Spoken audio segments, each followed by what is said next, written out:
உலக வரலாற்றிலேயே முதல் முறையாக தங்கப்பதக்கம் வென்ற இந்திய அணி. அதாவது வரலாற்றின் முதல் முறையாக செஸ் ஒலிம்பியாட் போட்டியில் இந்தியாவானது தங்கப்பதக்கம் வென்று அசத்தியுள்ளது.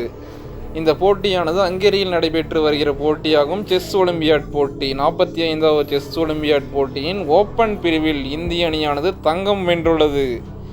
வரலாற்றிலேயே முதல் முறையாக செஸ் ஒலிம்பியாட் போட்டியில் இந்திய அணி தங்கம் வெல்வது இதுவே முதல் முறையாகும்.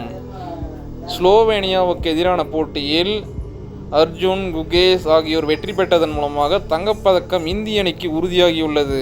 இதற்கு முன்னால் சென்னையில் இந்த போட்டியானது 44வது செஸ் ஒலிம்பியாட் போட்டியில் இந்தியாவானது வெண்கலப் பதக்கம் தான் வென்றிருந்தது. உலக வரலாற்றிலேயே செஸ் ஒலிம்பியாட் போட்டியில் இந்தியா தங்கப்பதக்கம் என்பது இதுவே முதல் முறையாகும். மேலும் வரலாற்றின் முதன் முறையாக தங்கப்பதக்கம் வென்ற இந்திய அணிக்கு பாராட்டுகள் அதிக அளவில் குவிந்து வருகின்றன. அனைவரும் வெல்கம் செய்வோம்.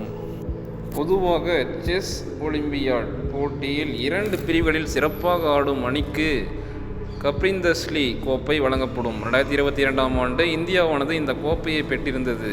இந்த ஆண்டு அதை தக்க வைத்திருக்கிறது இந்தியா. இந்த போட்டியில் இந்திய வீரர்களான அர்ஜுன், எரிகைசி, குஷேஷ்தி, திவ்யா தேஷ்முக், வந்திகா அகர்வால் ஆகியோர் வெவ்வேறு நிலைகளில் தனிநபர் ஆட்டத்திற்கு தங்கப்பதக்கங்களை பெற்றிருக்கிறார்கள். இந்த நிலையில் இந்தியா வெற்றி பெற்ற இந்திய அணி வீரர்களுக்கு பிரதமர் நரேந்திர மோடி தனது இல்லத்திற்கு நேரில் சென்று அழைத்து பாராட்டினார். 2024ஆம் ஆண்டான இந்த வருடம் செஸ் ஒலிம்பியாட்டில் வெற்றி பெற்ற வீரர் வீராங்கனைகளுக்கு ஒலிம்பிக் போட்டியில் தங்கம் வென்ற இந்திய அணி வீரர் வீராங்கனைகளுக்கு 3.2 கோடி பரிசுத் தொகையை இந்திய செஸ் கூட்டமைப்பு அறிவித்துள்ளது. இதன் மூலம் ஒவ்வொரு வீரர் வீராங்கனைகளுக்கும் பரிசுத் தொகையாக ரூபாய் 25 லட்சம் கிடைக்கும். பயிற்சியாளர்களுக்கு 15 லட்சம் அறிவிக்கப்பட்டுள்ளது.